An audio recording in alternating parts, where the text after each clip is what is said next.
हमने के गौरी गणेश जी के भजन ऐसे गाइला जा कि अगर वहां के मान गए नहीं तो मैं देवता लोग खुश हो जाए। तो सबसे पहले एगो गौरी गणेश जी के भजन ओकरा बाद कि सबका से पहले राउर हो खेला पूजन महान बनी रउआ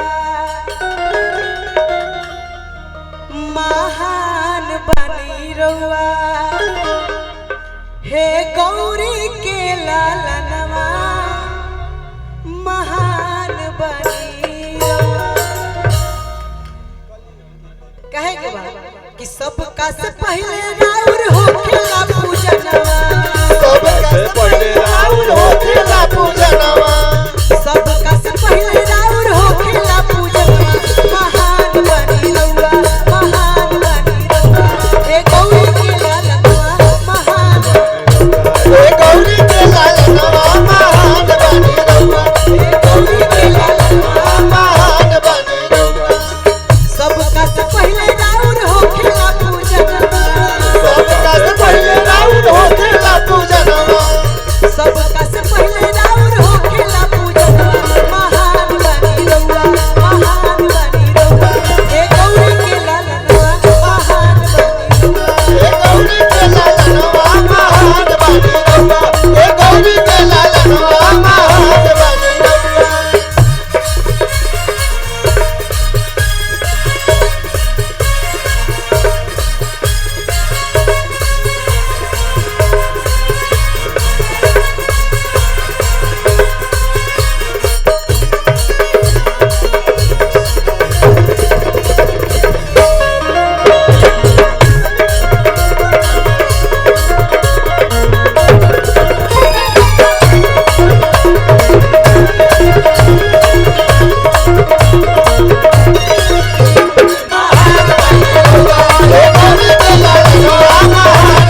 रउआ।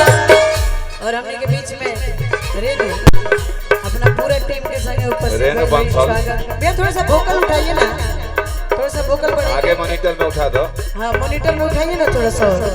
कहे के बाद रौर से शुरू होला दोनों शुभ काज जी शुरू होला कोनो शुभ कार्य पूजन नर नारी और देवा तो समाज जी पूजन नारी गौरी देवा तो समाज पूजन नारी गौरी देवा तो समाज रौर से शुरू होला कोनो शुभ काज जी पूजन नर नारी और देवा तो समाज जी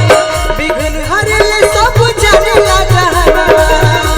हरे सब जानेला जहानवा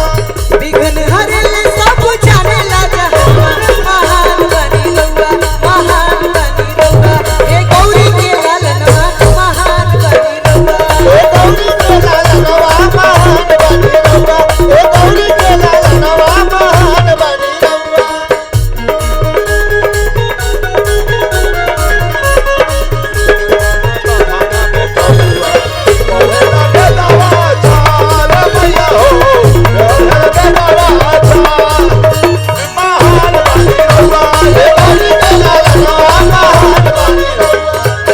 एक दंडायमन चार भुजधारी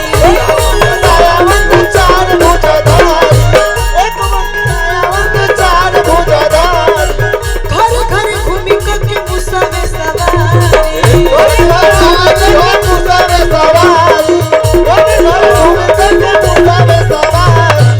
कि भक्तन के घरवा